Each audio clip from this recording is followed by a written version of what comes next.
Yippee-ki-yay, melon farmer. Hey, welcome back, knife nerds, melon farmers, everyday care people. It's your boy, the Big Canucker, and we are having a look at I think, a knife that when it first got here, it was a little bit, I didn't know how to think about it. You know, I have been so impressed with every ZT that I've gotten.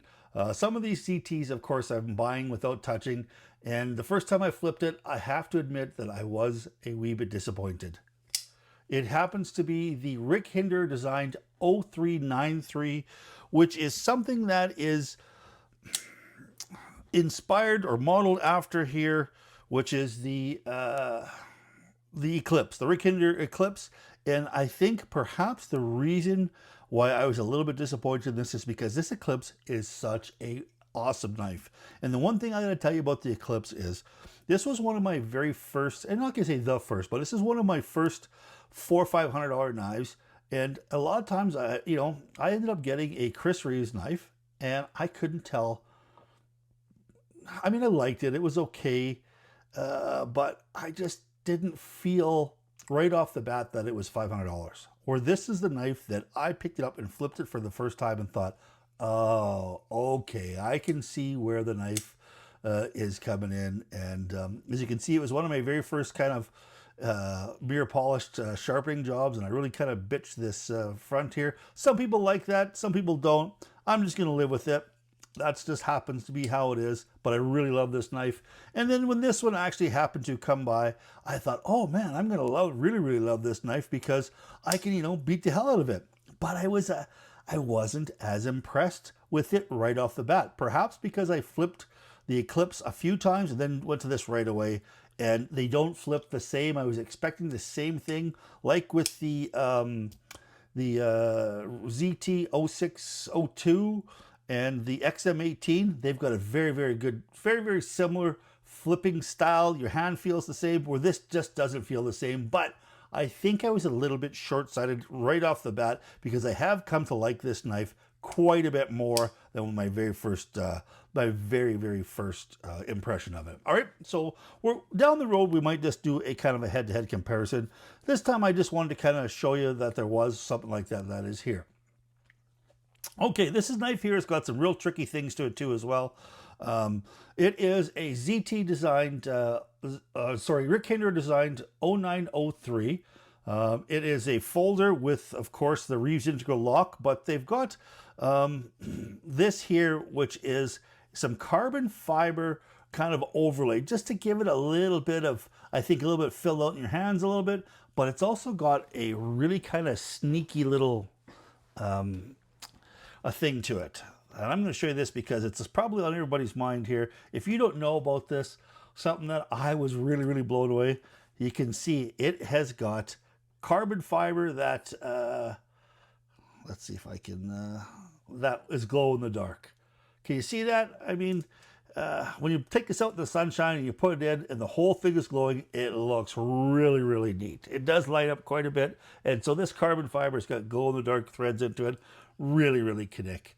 Okay, so let's go over the overall length and stuff. Here we've got ourselves a 3.5 inch blade, which is perfect EDC. They say it's hardened from 60 to 62. It is CPM 20 CV steel, which is, as my friend Nick Shabazz would say, that's good to go. Yeah, it is good to go. One of the top steels out there, CPM 20 CV.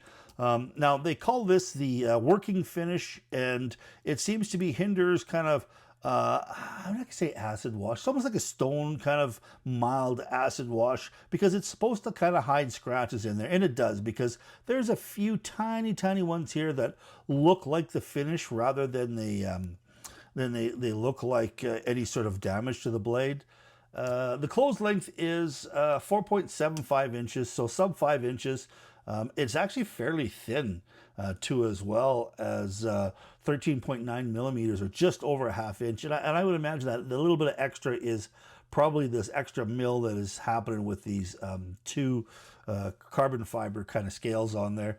Now, the blade thickness is 0.156 inches, or it's almost 4 millimeters. And I was really quite surprised to find out that it is the exact same thing that's in the that it's in the Rick Hinder Eclipse. I thought perhaps that there was a little bit of a different grind. The stock thickness, I do believe, is the exact same, but you can see that they've grounded a little bit different. On the Eclipse, they've left a little bit more in order to give it a little bit more beefy tip. And you can see here that there is it's like they've got a little bit of a line grind here on the tip. Here they've got a tiny bit too, but it seems to be less pronounced in the Hinder than it does in the ZT. Okay. Now the handle color is black and silver, but I've seen some blue ones out there where it's blue titanium with like black G10. If you're going to go with this version with the glow in the dark handles, this is the only way that it comes. Now, it flips excellent. Now, the overall length is 8.25 ounces or 8.25 inches with a weight of 5 ounces. Okay, so 5 ounce weight. Now, there is, I have to say, not all completely good. There is a few kind of a little bit of hot spots on here. One of them happens to be kind of this clip. I hate to go back all the time, but this Rick Hinder clip is such a good clip. Even though the dimensions aren't massively different, I just don't seem to it just seems to kind of get away in my hand there just a little bit.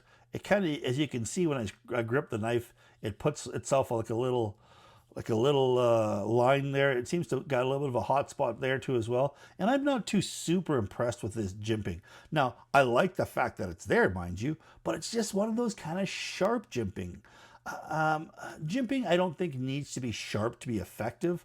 And all it's going to do is really kind of cut. So let's just see if I take my hands and I'm kind of rubbing it against there. I'm not sure you can tell on my hands I've got veal-like quality, but it starts to develop a little bit of a hot spot there, and I don't like that feeling. Same thing here on the top of, and I hate to go back to this Eclipse all the time, but the Eclipse jimping just seems like it's not as sharp. I don't think a jimping needs to be sharp to be effective. And I think perhaps tumbling this a little bit or even just a little bit of a file over all these might just kind of slim them down or dull them down a little bit and make this knife a whole lot more enjoyable to put in the hand. Now the flipping is excellent. ZT has done an absolutely fantastic job with this kind of pivot placement. I think it can be flicked and it also can be light switched. It can be pressed at the same time. It just rockets out. Now, I probably need to take this apart and just do a little bit of kind of maintenance on there. I haven't done some maintenance on there. Where this one here is, when you press the handle in, it does drop shut, but it's kind of more shake shut. Whereas the ZT or the Hinder, which is quite a bit more money, is totally drop shut. And I think that this knife can get there with just a little bit of tuning up too as well. So I do believe, the price on this one here, ZT knives is $340. I think that is, I think that's a little bit higher. I think you can get these at different places for quite a bit less. If anybody's still selling them, I think I saw around there 250 or so. But it's just a really nice knife. It's got the opportunities to do. I do believe you could add some Hinder little plate covers in there. You could probably put a Hinder clip on there. I do believe. Yeah, I'm sure you can. So you can pretty this knife up a little bit more if you need to. And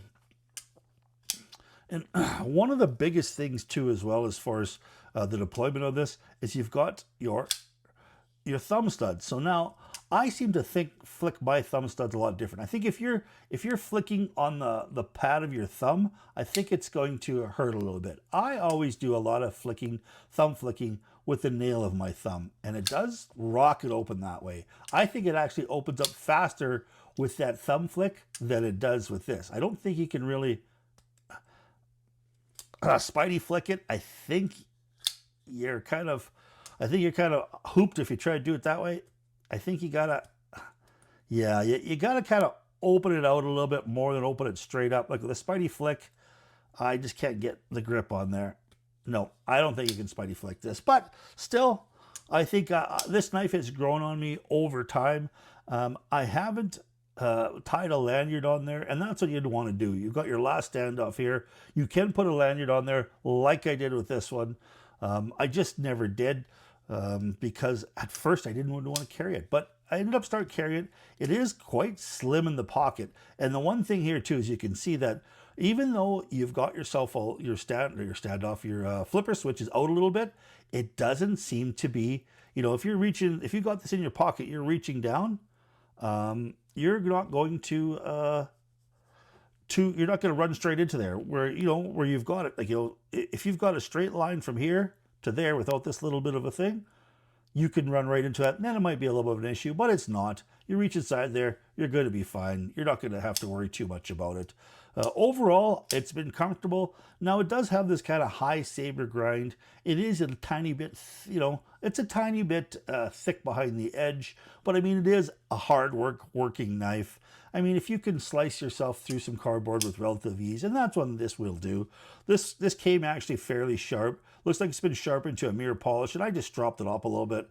And I did go through some cardboard, and I know I have knives that go through cardboard better, but this one still will go through cardboard. It's got some good old tip toughness. It's overall is very, very well. The build is very, very well. The blade is completely centered. I think if you're looking for a really, really kind of not really fancy, but if you're looking for kind of a fancy work knife, I think you can kick some ass with the ZT 0903. I think it's an excellent knife for working. It's got a few little tiny flaws, but that's okay. I think it's more than good enough to fit inside your pocket. So what would I give this? I probably give this an 8 out of 10.